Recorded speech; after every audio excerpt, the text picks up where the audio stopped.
Hello दोस्तों, स्वागत है आपका UK education universe YouTube channel पे।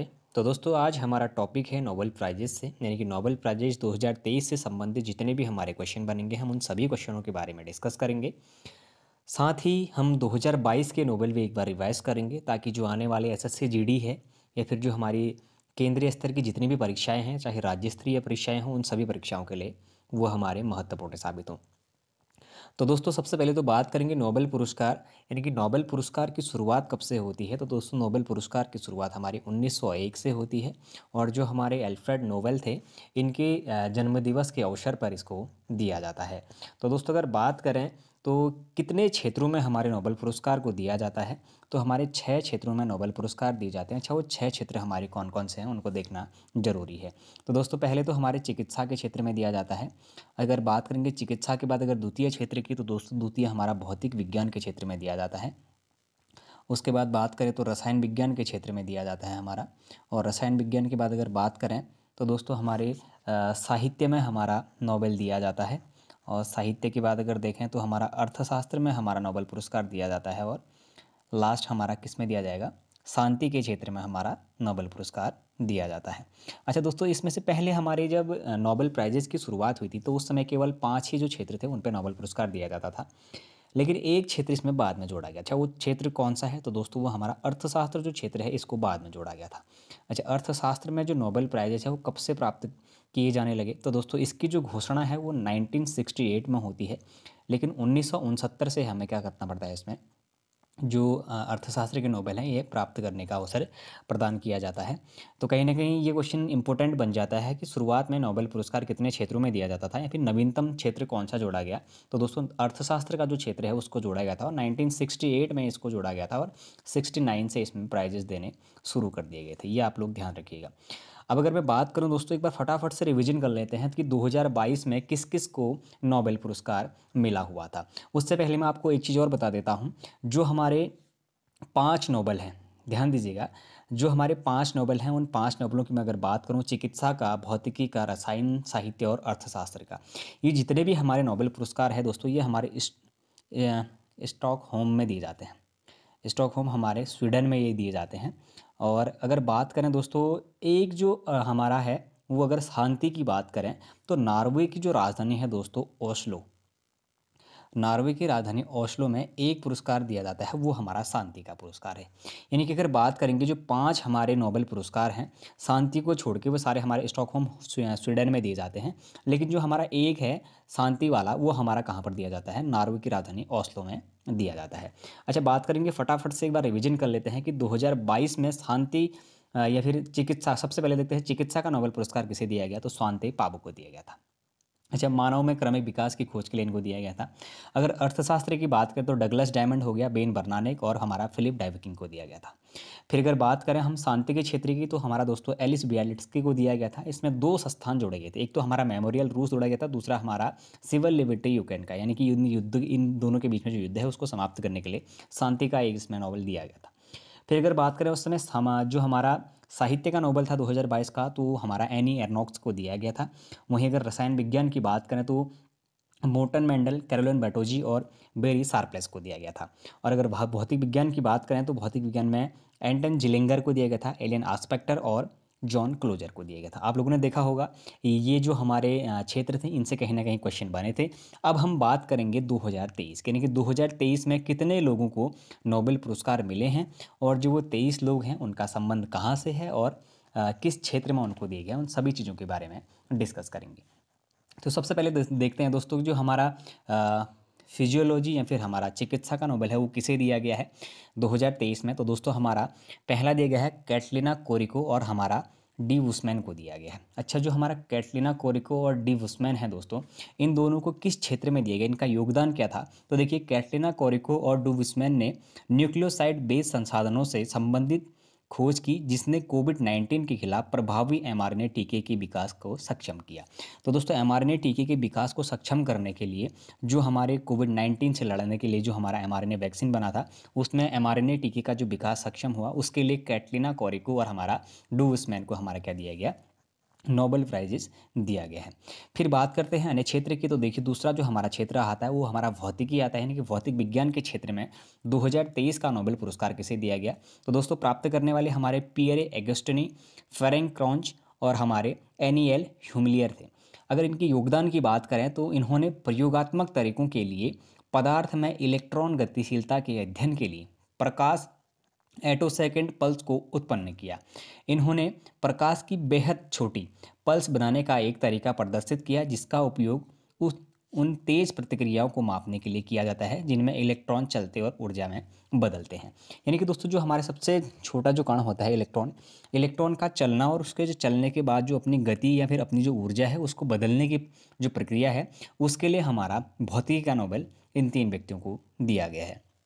फिर अगर बात करें रसायन विज्ञान की, तो दोस्तों हमारे जो रसायन विज्ञान का हमारा नोबेल दिया गया 2023 का, तो देखिए मोंगी जी वावेडी, लुइस ई ब्रूस और हमारा एलेक्सी आई इकीमोव को दिया गया। आप लोगों ने देखा होगा जो हमारे मोंगी जी वावोडी है, इनका कहना भी था रसायन विज्ञान वाले कि ये अनेक बार रसायन विज्ञान जो सब्जेक्ट था उसमें एक बार ऐसे फेल भी हो गए थे। उसके बाद जाके हर फेलियर की यही कहानी होती है दोस्तों, क्योंकि हर कोई नहीं कर सकता है, हर कोई। और ध्यान दीजिएगा एक बात का कि हम लोग कहते हैं कि जो फेल हो गया है तो उसका वो सब्जेक्ट लूज होता है, लेकिन अक्सर देखने को मिलता है जो फेल होता है तो वो बहुत आगे निकलता है, क्योंकि वो बेहतर तरीके से फेल होने के बाद उसको पास करना जानता है और अपनी मेहनत को दोगुनी करके फिर से दोबारा से लग जाता है।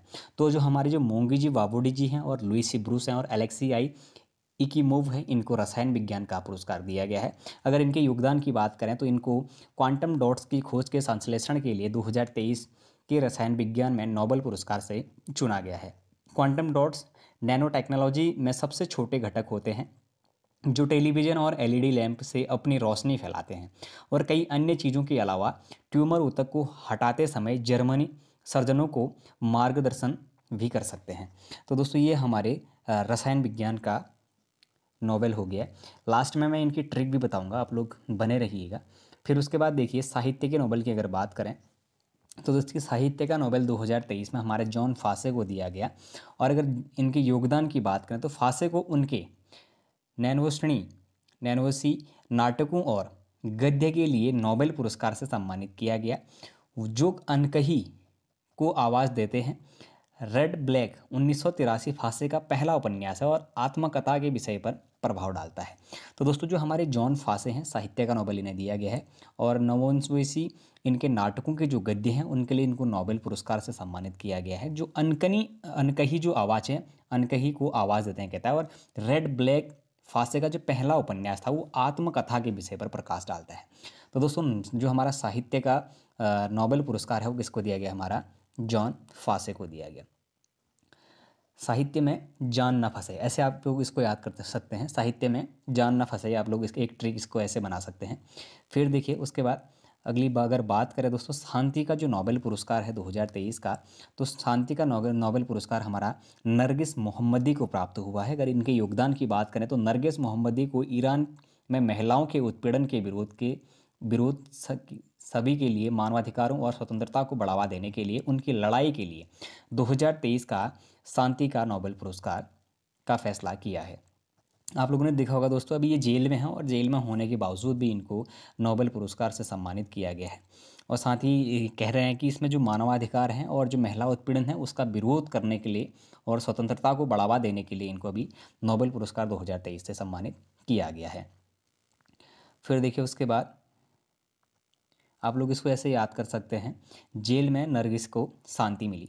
आप लोग ऐसे भी याद कर सकते हैं, जेल में नरगिस को शांति मिली। इनकी शांति का नोबेल किसे दिया गया, हमारा नरगिस को दिया गया। अभी कहाँ पर हैं, जेल में हैं, तो क्वेश्चन थोड़ा सा इंपॉर्टेंट बन सकता है। फिर देखिए उसके बाद अर्थशास्त्र का नोबेल 2023 से संबंधित अगर बात करें तो प्राप्तकर्ता हमारे क्लाउडिया गोल्डिन हैं।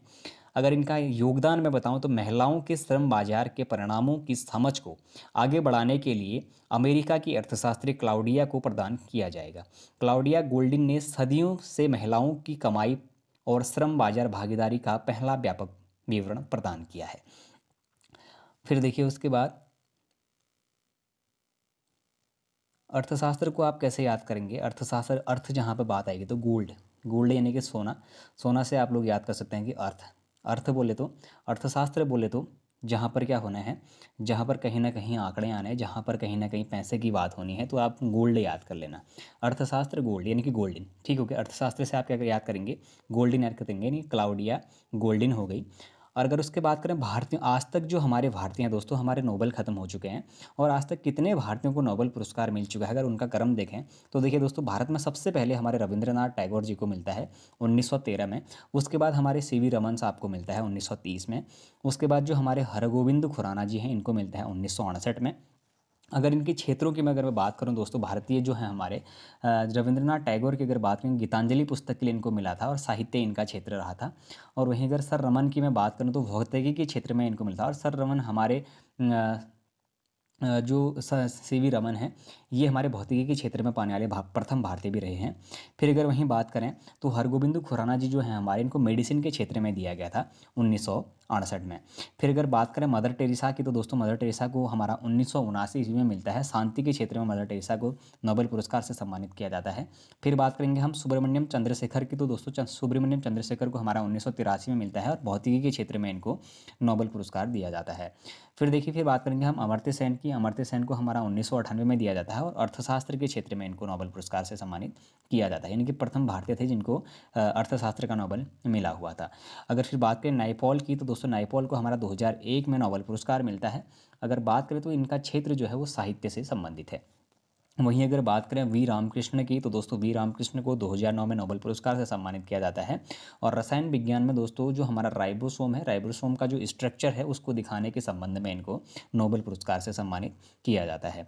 फिर बात करेंगे दोस्तों अभिजीत सिंह बनर्जी, तो दोस्तों अभिजीत सिंह बनर्जी को हमारा 2019 का नोबेल दिया जाता है, जो अर्थशास्त्र से संबंधित है। अच्छा, अमर्त्य सेन के बाद हमारे एक ही व्यक्ति हैं जिनको अर्थशास्त्र का नोबेल भी दिया गया था, वो हमारे अभिजीत बनर्जी हैं, जिनको 2019 में नोबेल पुरस्कार से सम्मानित किया गया था। तो दोस्तों ये हमारे नोबेल पुरस्कार थे जो 2023 से संबंधित थे। हमने इसमें 2022 के जो नोबेल पुरस्कार हैं उनके बारे में भी बात करी। यदि अगर आप लोगों को ये वीडियोज़ पसंद आई हुई हो तो आप लोग चैनल को जरूर सब्सक्राइब करें, अपने दोस्तों के साथ चैनल को जरूर शेयर करें, लाइक करें, कमेंट करें, और साथ ही बने रहिए UK education universe YouTube channel के साथ। धन्यवाद।